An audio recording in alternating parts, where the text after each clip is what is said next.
Toujours une femme, c'est le podcast qui explore les mille et une façons de vivre pleinement épanouie après une agression sexuelle. Je suis Natacha et je te souhaite la bienvenue sur ce podcast que j'aurais voulu entendre après l'agression sexuelle que j'ai vécue à l'adolescence. Comme beaucoup de femmes, j'ai cru pendant de longues années que je ne m'en sortirais jamais. Pourtant, aujourd'hui, j'ai une vie pleinement épanouie, particulièrement au niveau de ma sexualité. C'est possible. Seule ou avec mes invités témoins et experts, je donne à chaque épisode des clés pour que toi aussi, tu puisses te créer une vie dans laquelle tu te sens libre, puissante et épanouie. Bonne écoute. Bonjour, aujourd'hui on va parler du sujet de fuir les relations sexuelles, fuir son compagnon et du coup créer une distance et probablement des conflits dans le couple. Ça c'est quelque chose que j'ai vraiment vécu moi pendant quelques années. Ça a été assez dégressif si je peux dire, c'est-à-dire qu'avec le temps c'était de pire en pire. Il y a vraiment eu une période, notamment la période où finalement j'ai été prête à me confronter au sujet, où tout est remonté. C'est remonté progressivement et ça a été du coup de plus en plus dur. J'ai eu de plus en plus d'images qui revenaient pendant les relations sexuelles et en fait globalement dans toute ma vie d'adulte, j'avais jamais eu vraiment de plaisir à avoir des relations sexuelles. Alors, il se trouve qu'en plus, j'avais pris la pilule qui m'avait coupé pas mal ma libido. Donc finalement, j'avais jamais vraiment connu de pulsion sexuelle. Je savais pas trop ce que c'était. À la fois à cause du coup de la pilule et à la fois à cause de cette agression sexuelle que j'avais vécue qui m'avait finalement pas vraiment donné une bonne image de la sexualité. Et même si derrière, j'ai été avec un compagnon très respectueux, très aimant à plein de niveaux, j'arrivais pas à avoir une image saine de la sexualité. C'est-à-dire que pour moi, c'était sale, c'était dégradant, c'était dangereux. Et donc, du coup, j'ai jamais vraiment été attirée par la sexualité. J'ai eu évidemment des relations sexuelles. Enfin, je dis évidemment, mais c'est pas du tout évident d'ailleurs. J'ai eu des relations sexuelles parce que je me forçais un peu, dans le sens où, quand on est un couple, il faut avoir des relations sexuelles. C'était ce que je me disais, avec des grosses guillemets évidemment, hein. Mais il faut avoir des relations sexuelles, une espèce de devoir conjugal. Je me disais que peut-être que c'était juste comme ça pour tout le monde et que de temps en temps fallait passer à la casserole pour faire plaisir à son chéri et puis voilà. Et d'ailleurs quand je faisais l'amour, en tout cas dans peut-être les 10 premières années de la relation avec mon chéri, donc qui était quasiment juste après l'agression sexuelle que j'avais vécue, j'aimais en fait. J'aimais le sexe, c'était agréable, plutôt, en tout cas, c'était pas désagréable. C'était agréable. Bon, après, comme beaucoup de femmes, j'ai mis un certain temps à connaître l'orgasme, etc. Mais bon, c'était aussi lié à ce que j'avais vécu. Il y avait des blocages. Mais en tout cas, en fait, j'avais l'habitude de dire souvent, pour moi, le sexe, c'est comme du tennis. C'est-à-dire que quand j'y joue, j'aime bien, mais je pourrais aussi m'en passer pour le reste de ma vie. Voilà. Pour moi, c'était ça, le sexe. Et puis, les années passant, et me rapprochant de ce que j'avais vécu quand j'avais 17 ans, donc tout ça, comme je disais, ça remontait à la surface, etc. C'était plus dur. Parce que je ressens du danger, je le revivais. C'est un des principes du stress post-traumatique, c'est qu'on retourne dans la situation, l'événement traumatique, et on revit les sensations, on revit les émotions, la peur, le dégoût, tout ça, on le revit. Donc, quand je faisais l'amour avec mon conjoint, au début c'est comme ça que ça s'est passé, quand je faisais l'amour avec mon conjoint, je revoyais les images, je ressentais cette peur que j'avais, j'étais de nouveau figée.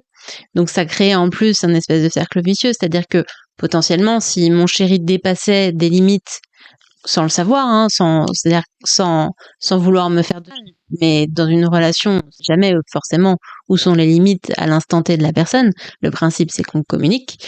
Mais là, comme j'étais dans cet état de figement, que je me replongeais dans cet état de figement avec mon chéri, et du coup, je pouvais pas redire où étaient mes limites. Donc ça crée en plus de nouveaux dépassements de mes limites, de mon consentement, etc. Donc cette période-là, elle a été dure. Et puis, du coup, plus ça allait, plus ça s'étendait au-delà de la sexualité. C'est-à-dire que même dans notre quotidien, quand mon chéri s'approchait de moi, je me disais, oulala mince, il veut qu'on fasse l'amour, il veut du sexe, mais moi j'aime pas ça, mais moi ça me fait peur. Alors évidemment, je me disais pas ça comme ça, c'est tout à fait inconscient et ça se passe, enfin c'est pas quelque chose qu'on contrôle. Et donc, à peine il s'approchait de moi, à peine il me caressait l'épaule ou le dos ou les fesses, qui en soi est pas un geste forcément trop invasif quand on est en couple et qu'on se sent bien dans son couple. Mais là, pour moi, c'était comme des agressions. C'était vraiment comme si je revivais l'agression que j'ai vécue. Ce qui était hyper dur pour mon conjoint, puisque lui, il était dans une démonstration d'amour. Et moi, je ressentais une agression. Et je le rejetais. Et puis forcément, c'était violent. En tout cas, lui le percevait de manière violente. Et même moi, dans ce que je vivais de la peur, du dégoût. Sentir chez la personne qu'on aime qu'on crée de la peur et du dégoût, c'est très dur à vivre.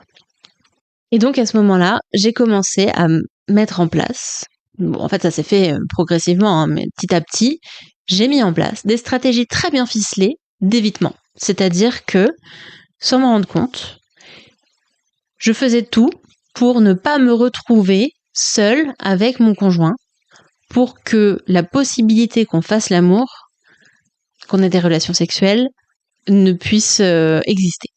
Donc à ce moment-là, j'avais des enfants en bas âge, donc c'était plutôt une bonne excuse.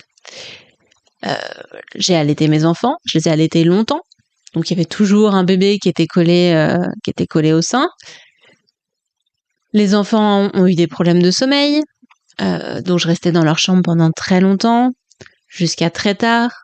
Et puis quand je sortais de la chambre, je disais que j'étais juste épuisée et que j'allais dormir. J'ai demandé à ce qu'on arrête de dormir ensemble parce que ces ronflements m'empêchaient de dormir. C'est-à-dire que tout ça n'était pas des choses fausses, mais je me suis énormément appuyée dessus pour éviter d'avoir des relations sexuelles avec lui. Ce qui a amené forcément à des gros clashs, à des explosions. Non pas que c'était une condition sine qua non pour qu'on reste ensemble, malgré tout, c'était une expression de son amour, une expression de mon amour pour lui. Il se sentait aimé dans ces circonstances-là. Donc c'était très dur pour lui à vivre. Et moi, c'était très dur pour moi, parce que j'avais l'impression d'être face à un dilemme. C'est-à-dire que soit je faisais l'amour avec lui pour lui faire du bien, pour qu'il se sente aimé par moi, pour qu'il puisse me donner son amour, parce que c'était une des façons dont il avait besoin de l'exprimer. Mais dans ce cas-là, je me respectais pas. Quelque part, je m'agressais aussi parce que je dépassais mes limites, je me faisais pas respecter, ce qui était très dur. Soit je choisissais de me respecter, de me choisir, de me faire du bien. Et à ce moment-là, c'était notre relation de couple qui en pâtissait, et donc en mettant en péril notre vie de famille, le climat à la maison, la bienveillance que j'avais envie de cultiver dans la famille, etc. Donc c'était très compliqué parce que pour moi, il y avait des choses importantes des deux côtés. Et ça a créé beaucoup de conflits. Ce que tu peux faire si tu vis la même chose, c'est de comprendre, dans un premier temps, que si tu fais ça, c'est pas que t'es une mauvaise personne. Si tu fais ça, c'est que t'as des besoins de sécurité, t'as des besoins de calme, t'as des besoins qui peuvent être plein de besoins différents, qui ont besoin d'être remplis, et c'est ta façon inconsciente de les remplir. Donc tu peux te remercier pour ça, même si ça crée des conflits dans ton couple, même si tu te sens mal de faire ça, tu peux te remercier pour ça, parce que c'est ta façon de te protéger. Ça, c'est la première étape. La deuxième étape, c'est de mettre de la conscience sur ces stratégies que tu mets en place, pour, au moment où tu les mets en place, le faire beaucoup plus en conscience. Et c'est ok de continuer à les faire, si tu en as besoin, de les faire en conscience, mais de ne plus subir ces réactions un petit peu automatiques. Évidemment, au début, ça va prendre du temps. Tu vas peut-être plutôt en prendre conscience la semaine d'après ou après le lendemain. Et puis petit à petit, ce temps va se raccourcir. D'avoir cette conscience-là, ça va te permettre petit à petit de reprendre le pouvoir là-dessus.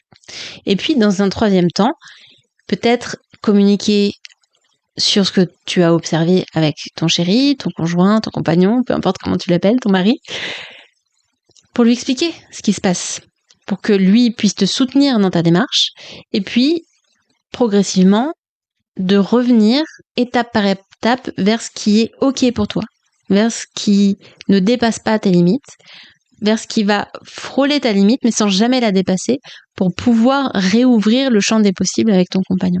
Parce que finalement, ce que vous allez rechercher, c'est de vous rapprocher, de vous aimer comme vous aviez envie de vous aimer, peut-être de façon différente, mais de vous aimer toujours et de vous le montrer.